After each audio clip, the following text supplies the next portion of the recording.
Okay, so you might find that this video is a little dark. A transformer blew, and we've lost power to about 35,000 homes here. And first thing a reef tank keeper thinks of when the power goes out is his reef. So one of the main things that is your concern is going to be aeration. You can see my other video about aeration, see why that's important. So what I have is these Marina battery operated air pumps. Now for the larger tank I got an air bubble wand so that it gives me greater distribution of the bubbles. And again, because it's dark, it's going to be hard to see. I got a flashlight here. Here you can kind of see.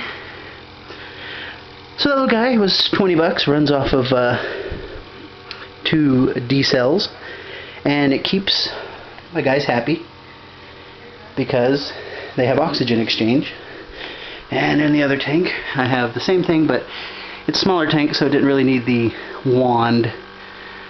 Just the air stone is sufficient.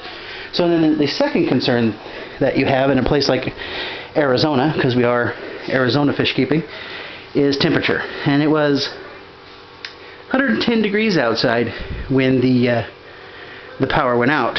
So I got some ice from the store, and what you do is you put that in some bags. Now the bags, it's important that they are completely watertight so that when the ice melts that it doesn't get into your tank.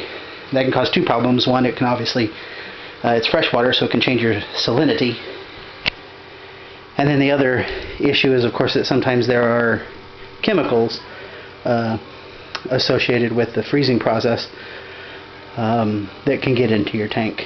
So everybody thinks it's nighttime, so the hermit crabs are all asleep there. So important thing to always have, handy when the power goes out is some way to get aeration and keep your temperature good. Probably easier for places in Arizona to keep it cool with ice than places that are cold to warm it back up again. That could provide a challenge to do without electricity.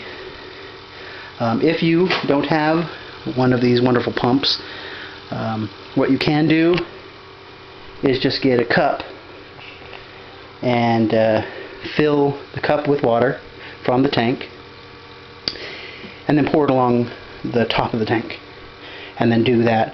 You have to do it on a fairly consistent basis.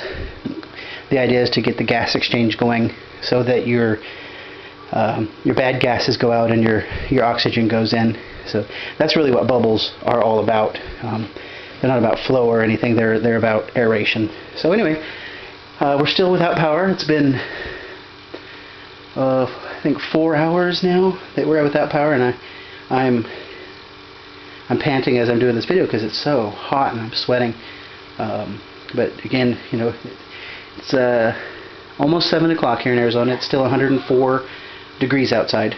So, but my temperature on the tanks has stayed right at where I keep them at 80 degrees, and fortunately both tanks have stayed where I wanted them. So I'm gonna make it through this okay, and everybody in the tank is gonna make it through okay.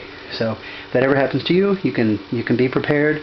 If you're not prepared, you can use the old cup of water trick. Alright, thanks for watching, and I'll see you guys next time.